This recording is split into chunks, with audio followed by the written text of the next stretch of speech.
All right. Yeah, so then the free names here of the in the drop x are x. And then the bound name is any name that is not free. Okay, any questions on free and bound names? It's pretty much the same as what we had in the pi calculus.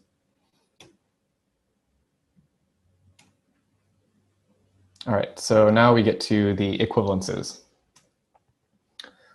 So we have structural congruence, which is our sort of process equivalence, the sort of largest one that we use, I guess, or smallest one that we use. So it's the least congruent satisfying these properties. So if we have p in parallel with 0, it's the same as p. It's the same as 0 in parallel with p. P parallel with q, same as q parallel with p. And then this difference in parentheses doesn't also change the meaning of our process. And then we also need alpha equivalence, which is renaming a free variable doesn't change a process.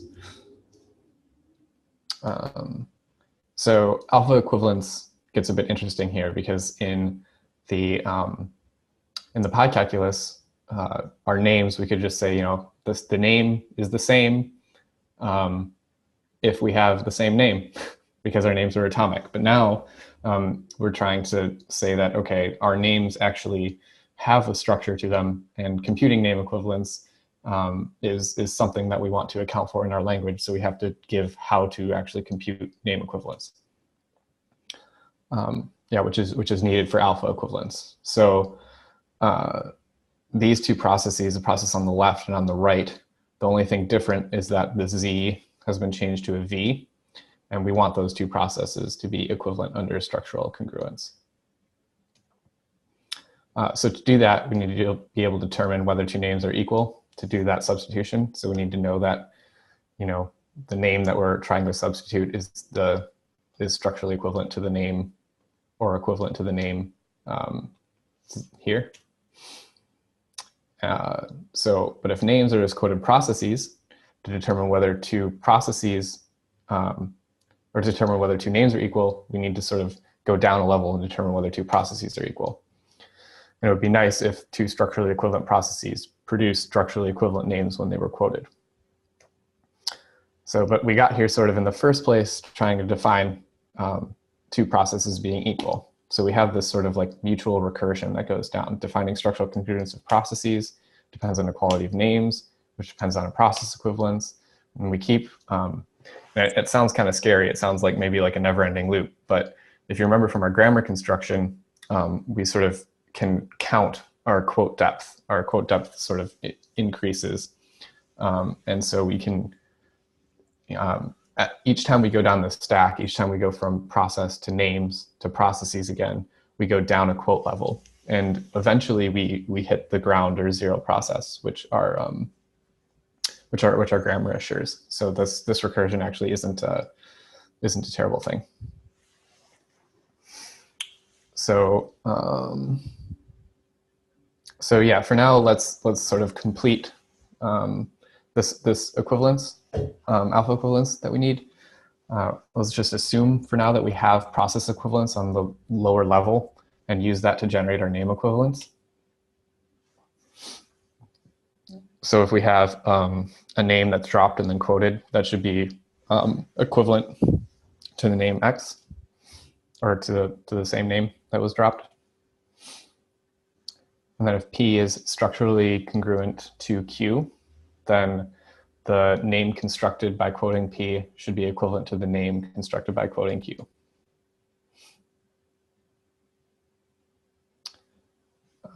So now we can use that to define the substitution that's needed by alpha equivalence. And actually, my slides got a bit messed up here, so I'm going to pop over to the paper. Can everyone see this fine? Yeah. Cool. Yeah, it's good. So there's sort of two substitutions that we have here when you're reading this. So the hat over it is sort of a substitution that's occurring on a process. And then this is a substitution that's occurring on a name here.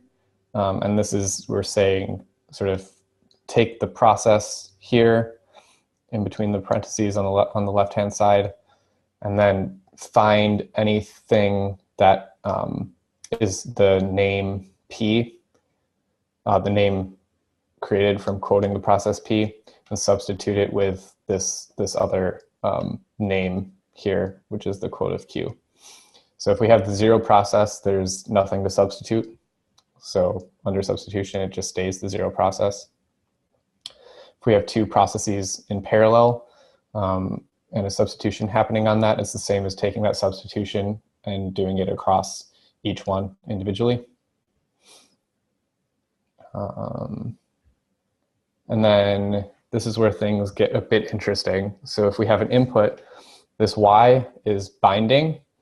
So what we end up doing is we make any substitution on X if X matches. So we haven't really defined this name substitution yet, but this name substitution is down here. So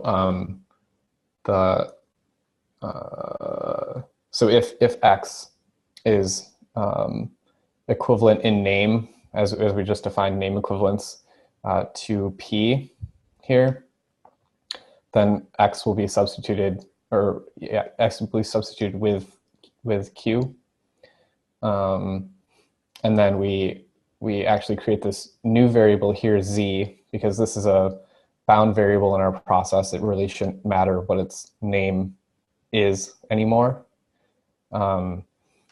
And so we substitute our Y that's inputting with a Z here, making sure that Z is not quote P or quote Q. It's not in the free names of Q, and it's not in any name of R, which is right here.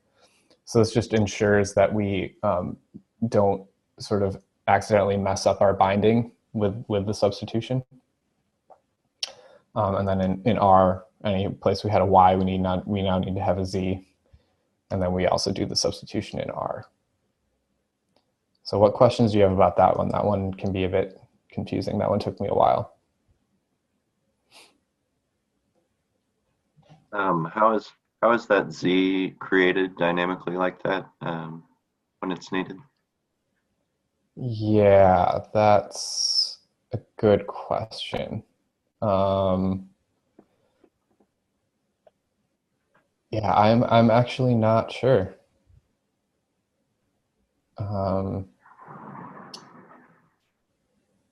I think it's a free variable that it's just used in the substitution that follows.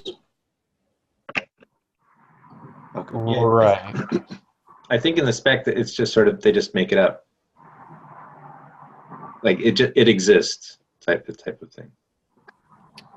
Right, but it still needs to be like a valid name, right? I mean, if you're, yeah, I don't know in implementation how you would create that. I think somewhere before in your slides, Jake, you had a slide also which was comparing structural equivalence if you just substituted different names in it. And maybe here they just show that there's still equivalence even though you put a different Z instead of this Y. Right. So but that's what we're trying to define right here, is how that alpha equivalence works. Yeah. Isn't Y a free, on the left-hand side, isn't Y a free name? Y is a bound name. Oh, Y is a bound name. Yep. So you're taking, this is an input operation. You're taking X, whatever you receive, and calling that Y in the following process. So if Y was defined before this point, that is sort of overridden. And then in R, only this name that we received on X will be sort of bound to Y in that process. Yeah. Yeah, sorry I can't answer that question. I'd be interested to know the answer to that as well. All right, so moving on to the next one, we have the lift operator, X lifting this process R. And we again, if X is structurally equivalent to P, it becomes, or to quote P, it becomes quote Q. Not structurally equivalent, name equivalent. And then we substitute in R as well. And then inside this drop operator, substitutions also can happen. This is syntactic substitution. There's also this notion of semantic substitution. So when you have this, drop operator, essentially what you're doing is requesting to run the code that gets bound to this name when this drop operator happens. So, like this is, we have Q quoted and then turned back into a process. That actually, syntactically, we don't want to call that Q because that sort of is where all of our computation is encoded. But semantically, we do call that just Q because now we're running the process Q.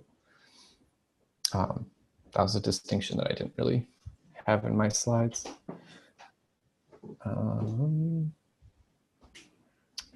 Okay, I think I can pop back now.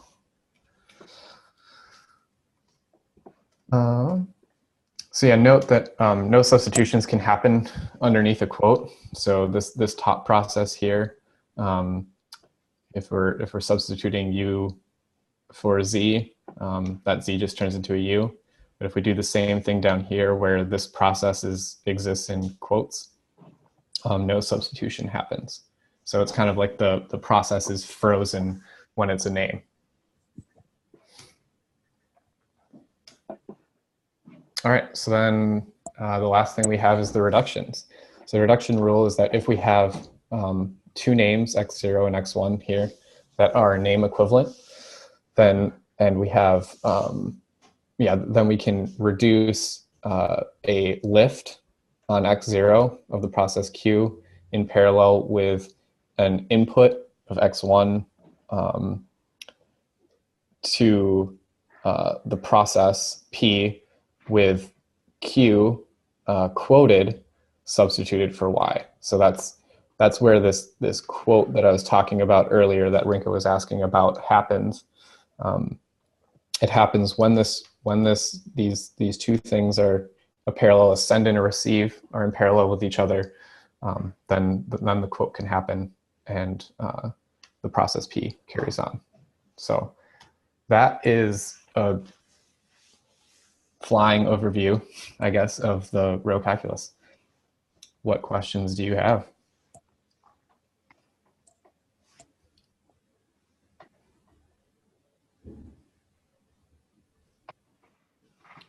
This is Davi.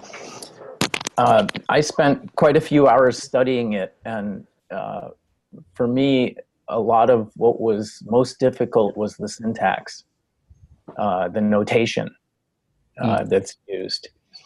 And, Rolang itself, as implemented currently in the repo, the examples use a slightly better syntax, I think. a little easier for me, but I think it's a barrier for most programmers to understand. So Jake, I sent you an alternative syntax that I experimented with. Cool, interesting. I will definitely look that over. Yeah. Can I pull that up? Is that in an email? Do you mind if I pull that up? Yeah, sure. There's also the parse trees from parsing different examples. Cool. But the last email has the alternative syntax. So cell.row here. Yeah. Okay. I imagine most people have seen the the regular Rolang syntax in ASCII. Yeah. Yep. So oh wait, so this is I should compare them. wait. So you're saying your syntax was in cell.row? That's looking like the No, that's the regular one, and then there's one I call storage cell dot row 2. Okay. Great. All right, let's see here.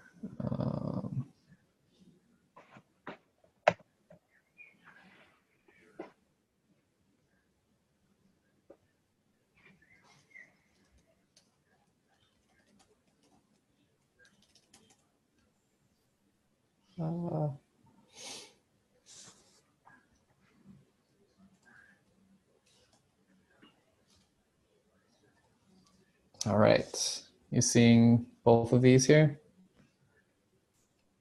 I do. Cool. Yeah. So my proposed alternative is on the top. So You know. when get dot receive and then your return channel. Okay.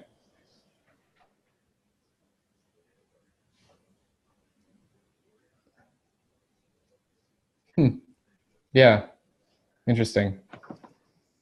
Just using a typical method notation, I find send and receive a little easier to understand than the for, which looks like a loop to most.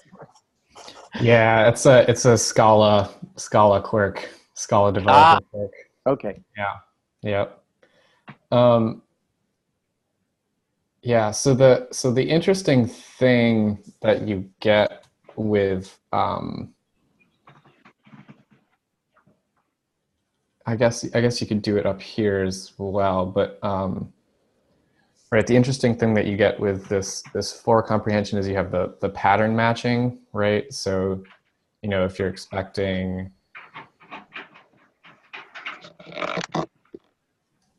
an array of 2 values and the second value is true, something like that. Yeah, it has to be extended. Yeah. So no, you just can get more. Yeah. Oh, okay. Yeah. So I think you could add that in the arguments to get receive. Right. Totally. What was the other thing that I thought of? Oh yeah, the other thing is that we're still playing around with there being sort of two. So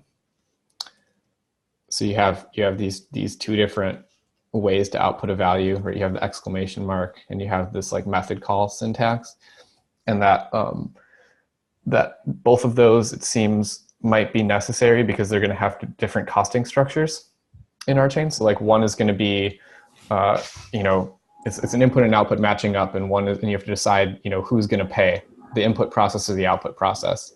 And so the idea is that the exclamation mark means that one party pays, the receiver actually, and then in sort of the call syntax, the person who's doing that call pays.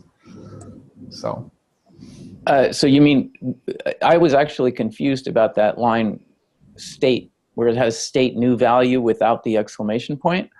Yeah, so I thought it was a typo, maybe, but it's not.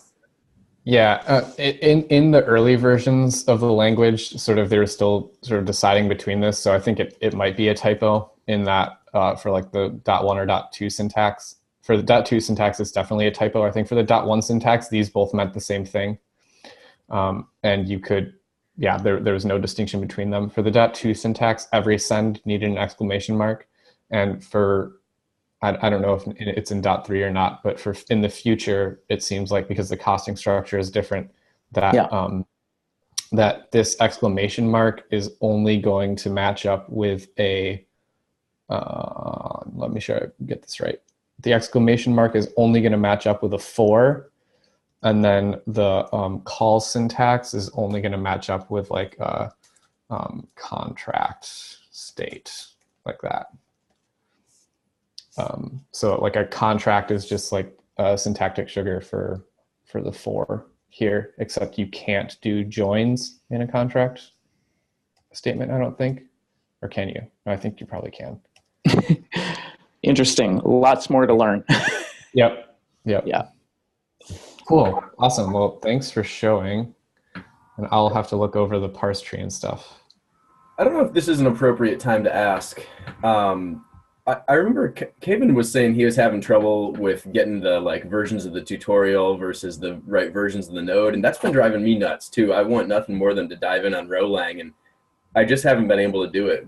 Is there some secret, or what's the deal here? How does that work?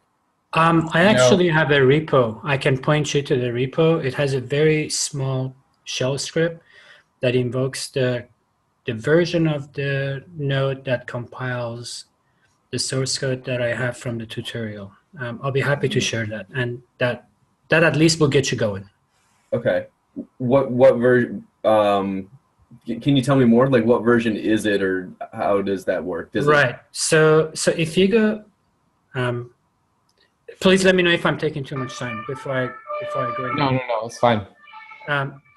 But the version mismatch came in, to my knowledge, from Rolang spec 0.2. And if you go to the Rolang repository and look at the dev branch and find the tutorial, those will match the Docker image of the node. So you could actually compile source code against that Docker image without having to use the REPL. Did I answer your question, or did I? Yeah, maybe I didn't quite get to do it in real time that quick, but that's helpful. I didn't think to look at the dev branch. You're saying the dev branch at all, right now, matches the Docker image, or at all times by design matches the Docker image? So from my experience, the development team develops first, and then they circle back and modify the tutorials to match what they have. So there is that interim of time that the tutorials don't match some of these Docker images. Okay. I thought at some point I had heard it was the other way around. I was trying to run code from the tutorial, and they were saying that's not out yet. You gotta.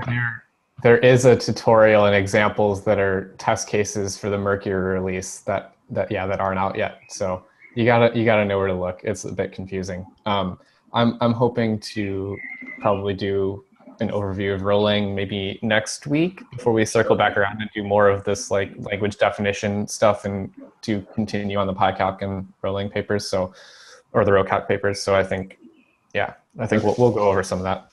It would be really interesting to do an analogy of what we're going through today and the actual Rolang language.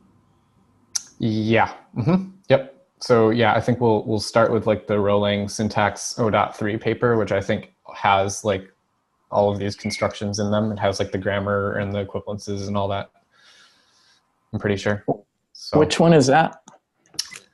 I'll send out a link. Okay. Yeah. Because is the Rolang tutorial at developer.rchain.coop, is that out of date? It's not yet. It's soon to be, though. Okay. Because I found I'm confused about the difference between the Mercury syntax and the other one. Yeah. So the Mercury syntax is the syntax that is sort of the most accurate view of what's going to exist come December this year in terms of language features. I see. So it's more current.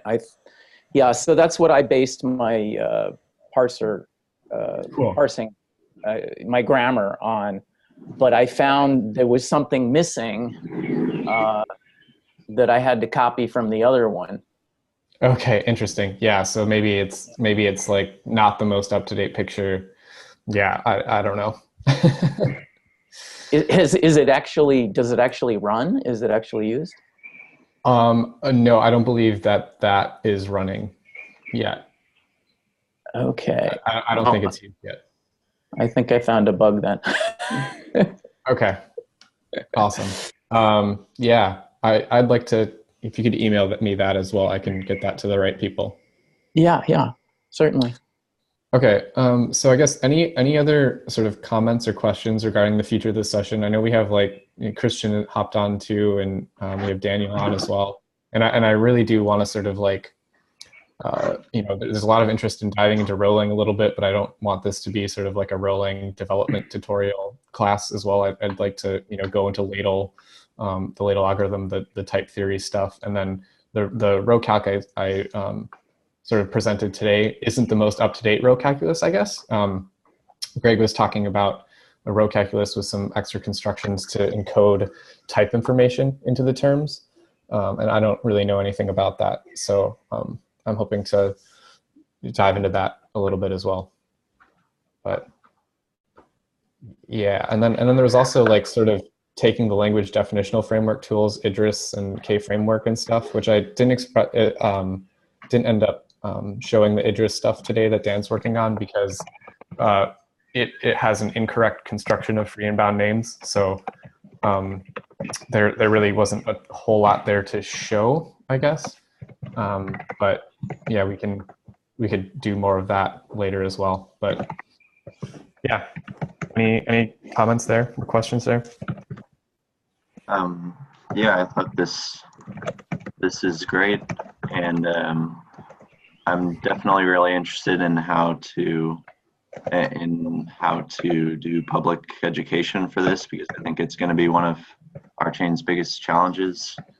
And maybe sometime we could also talk about developing educational materials. Yeah, cool. So I'm also, I have some of the same concerns and sort of the same interests in sort of like teaching and getting this information out there as well.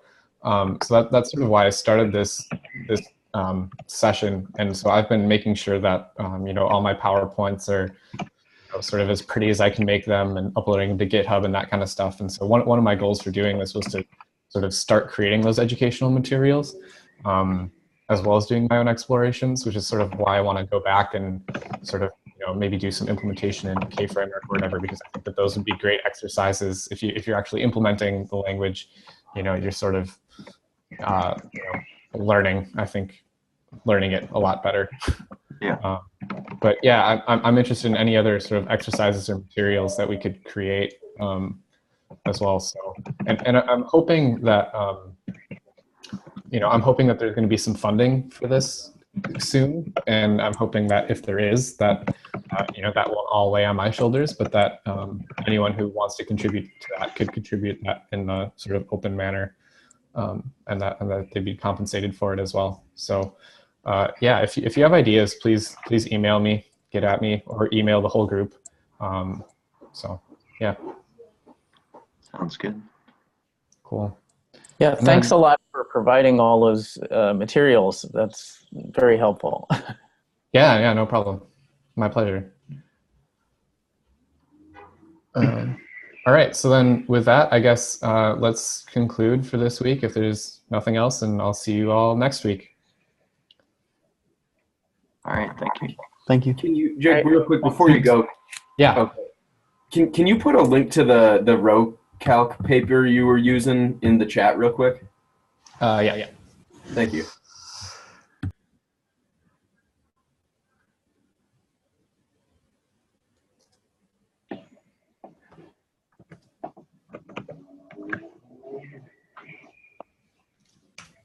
Oh, what was the other link that was asked for? The other link was the PyCalc 0.3.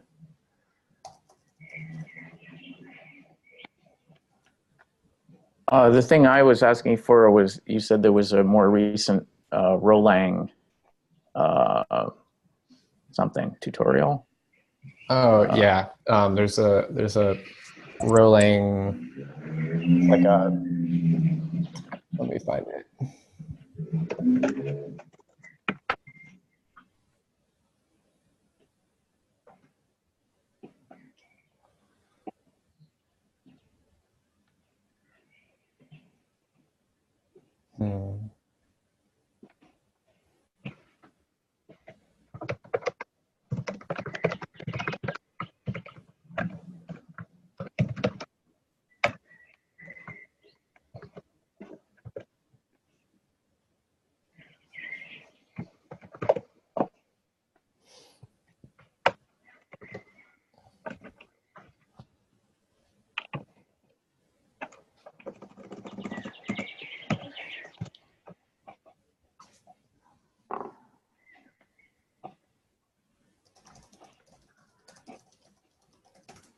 Gotta do some poking.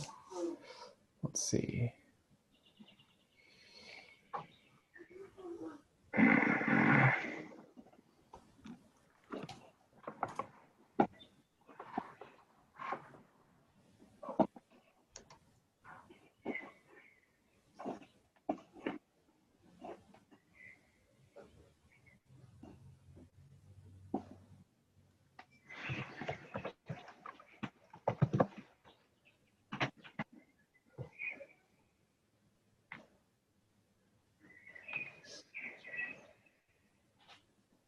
Ah, okay.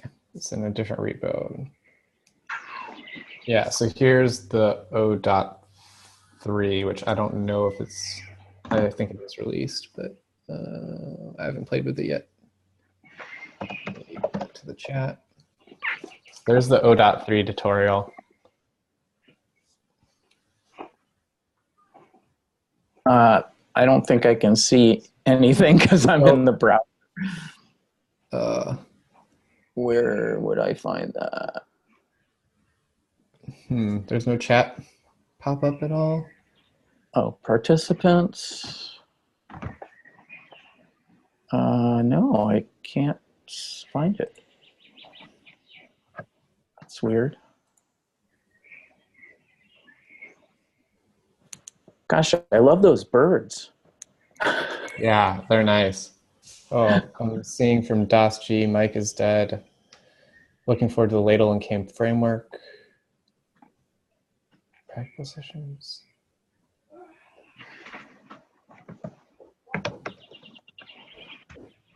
Cool. Compiling syllabuses. All right. Yeah, so if you can send the links by some other means. I'll do that. I will send them to your Thanks. in response to your email. Okay. All right. Well then, yeah, thanks everyone for coming, and I'll see you next week. Great. Thank you. Yep, no problem. Bye. Thanks a lot.